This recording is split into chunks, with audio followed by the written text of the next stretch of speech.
Hello everyone, welcome to the course Structure Analysis. I am Dr.S.Pachaiappan, Assistant Professor, Department of Civil Engineering, Aditya University. So, in last lecture, we have discussed about the numerical problem, which is continuous beam, and by using a slope deflection method, how to calculate the final end moments we have seen. But in today's lecture, we are going to draw the shear force and then bending moment diagram for that same problem. Okay, so this is the lecture 11 and then analysis of beams using a slope deflection method. Okay, so at the end of the lecture, you know how to calculate the reaction forces and also how to draw the shear force and then bending moment diagram. So this is the problem last lecture we have discussed, which is a continuous beam.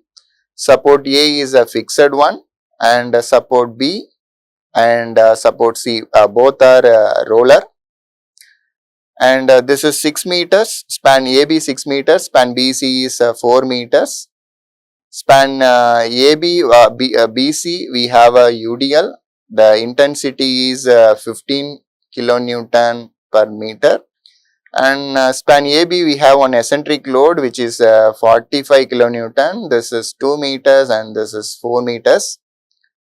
And we calculated the final end moments. Okay, let's calculate the shear force first and then we'll go for the bending moment calculations.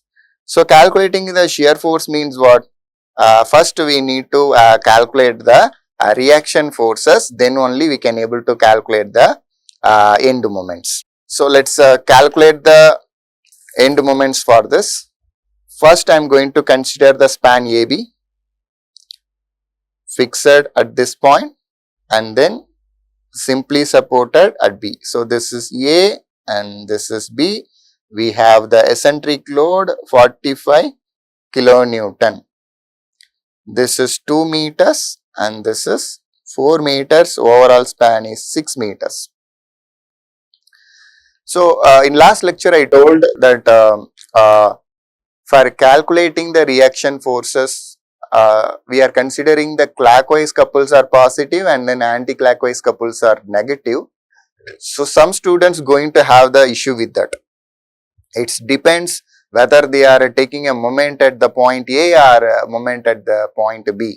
So in order to avoid that confusion, it's better to equate the clockwise couple and then anti-clockwise couple without using any plus or negative symbols. Okay, so in this way we are going to avoid the wrong calculations.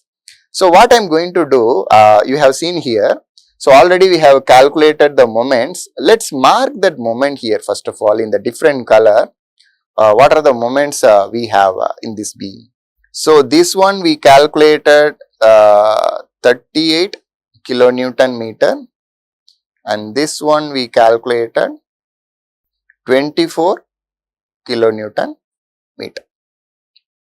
Okay, so for this problem, how to equate the clockwise and then anti-clockwise couple? So I am going to take the, let's take the moment at A, support A.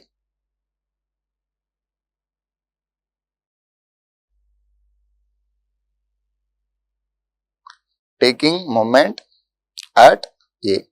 So here we are going to have RB1. Okay.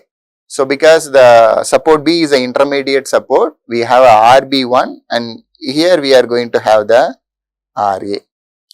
So this RB1, I am just drawing the free body diagram. RB1 is acting here. RB1 and then the linear distance is 6 meters. Okay. Force multiplied by the perpendicular distance. How it is rotates, you see? It's rotating in a clockwise direction. It's rotating in a clockwise direction. So just to put a clockwise one side and then the anti-clockwise one side. Okay. So RB1 multiplied by the 6 meters. So this is anti-clockwise. So let's put that anti-clockwise here. 6 times of RB1 is rotating in an anti-clockwise direction. Then what are the other moments are anti-clockwise? This 38 is anticlockwise. So plus 38. And look into this diagram if there is any anticlockwise couple. No. So equal to, what are the clockwise couples we have? You see this 24 is rotating in a clockwise, and then the 45 multiplied by 2 is also rotating in a clockwise direction. 45 multiplied by 2 rotating in a clockwise direction.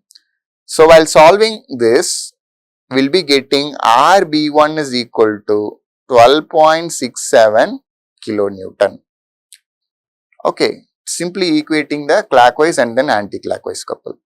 Now what is the next step? I am going to take the equilibrium equation, summation of all the vertical forces equal to 0. Now you see here in the previous slide, what are the vertical forces are there here? See the second diagram, RA force vertically going upward direction, RB1 vertically going in a upward direction, 45 kilonewton coming down downward direction.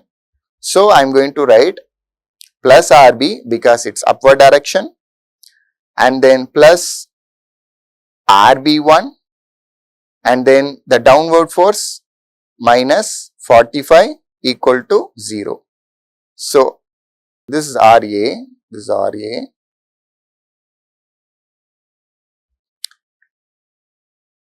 So that is RA. So RA plus RB1. Okay, RA value I don't know. RB1 value just now we are calculated, which is 12.67 minus of 45 equal to 0.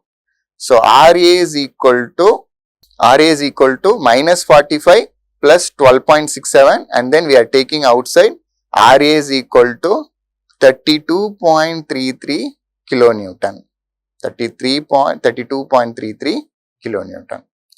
So once the first support is over, I am going to go for the second span, which is B and then C.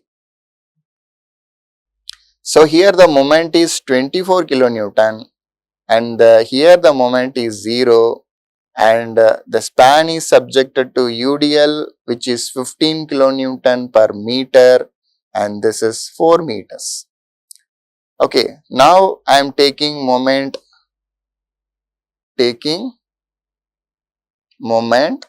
at the point B.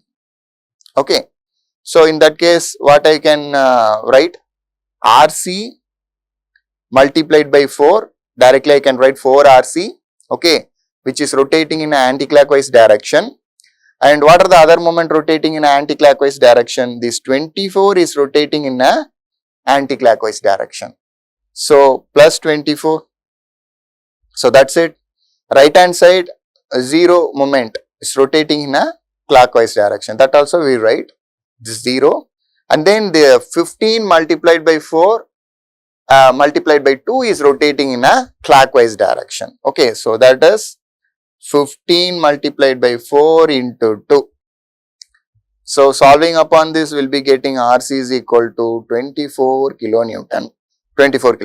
Then we need to take the equilibrium equation, summation of all the vertical forces is 0. What we are having here, RB upward direction, then RC also upward direction, and then 15 multiplied by 4 acting in a downward direction.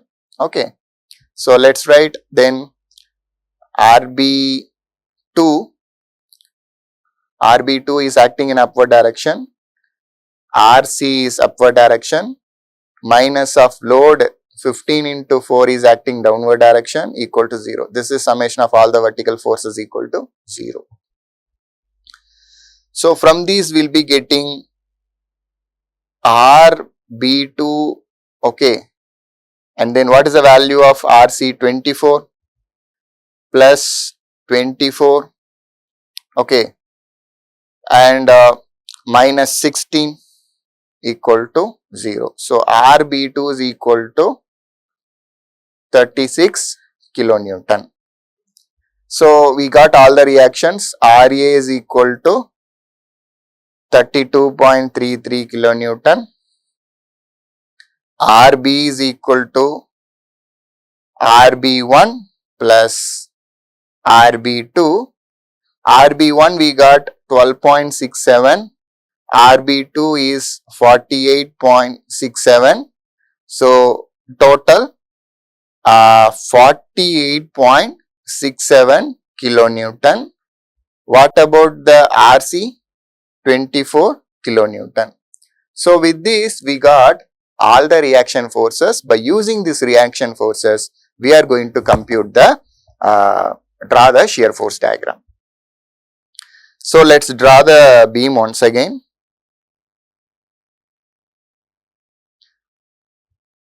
Support B roller, support C roller, mark supports A, B, SP, span AB 6 meters, span BC 4 meters, span AB the load is 45 kilonewton, and then they mention the distance, and span BC throughout the span UDL intensity 15 kilonewton per meter. Now mark the reaction forces. RA we calculated, which is 32.33 kilonewton. RB we calculated, which is 48.67 kilonewton, and RC is 24 kilonewton. Now we are going to calculate the shear force at the point C. We are going to get minus of 24 kilonewton. Shear force at the point right of B. The right side of the B, we are having the UDL. This UDL we must consider. That's why right of B. So minus of 24. Then downward force positive plus 15 into 4. Okay, so I will be getting 36 kilonewton meter. Then shear force at the point B, 36, upward we are considering negative. So minus of 48.67 will be getting minus 12.67 kilonewton.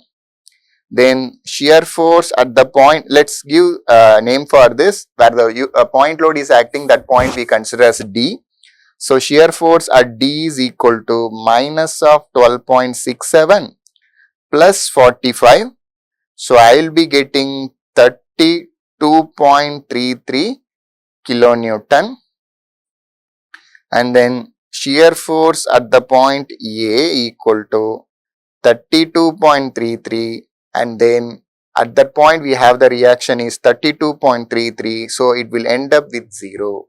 So this 0 represents you did the shear force calculation correct. By using this value, quickly we draw the shear force diagram. So let mark this is A and support B, support Z, and then this is the point D. What are the various values we are having? Here at C we have a minus of 24, at B we have two values, one is plus 36 and then minus 12.67, and then at point D we have a 32. So this is 32 kilonewton, 32.33, and then this is also 32.33, it's going in downward direction. So from the point B to C we have the UDL, so we must connect this line like this, okay. Then from B to D we don't have any load, so horizontally it will go and then it will go like this, and finally this is our shear force diagram. So this is SFD. Let's draw the BMD also. For bending moment diagram, first we need to mark the moments. So we are at A, we have a 38 kilonewton meter. This is A and this is B and this is C.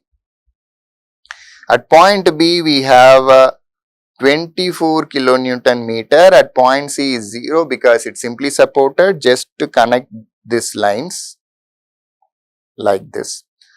On this diagram, we are going to superimpose the positive bending moment by considering the beam as simply supported. So, we have a eccentric loading. For this eccentric loading, the formula is WAB by L, then W is, in our case, it's 45, the distance A is 2 meters, and distance B is 4 meters by span is 6 meters. By solving upon this, we will be getting 60 kilonewton meter. So, this is 60 kilonewton meter. And the second span we have the UDL, so therefore the parabola will be there. And what is the maximum bending moment for that? If it is a UDL, then the formula is WL square by 8. So, the W is in this case 15 and the span is 4 meters square by 8, will be getting 30. So, here you are going to draw the parabola. And this crown point is 30 kilonewton meter. Now, what is your bending moment diagram? Let's mark it in a different color. So, this is your bending moment diagram by superposition method.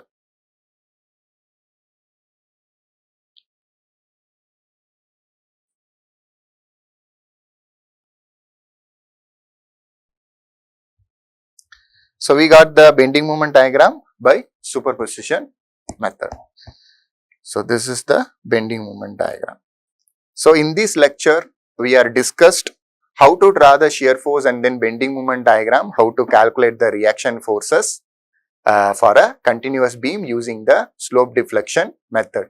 So, thank you for watching this lecture. Thank you. We will meet in next lecture with the another topic. Thank you.